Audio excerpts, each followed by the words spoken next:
And this right here, folks,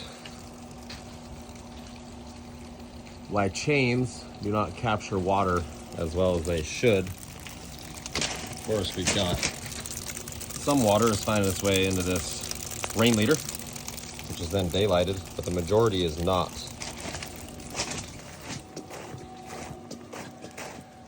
And end result, you'll see here over the years,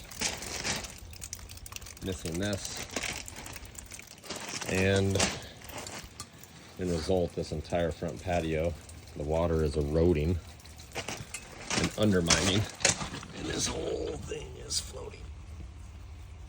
You can see how much it's sunk. Some of my other videos, you can see the issues we've had on the backyard. This is something that will be fixed before we're out of here.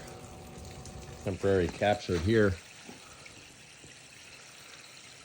You can see on earlier videos what has been going on around here. Got concrete poured. Now for backfill.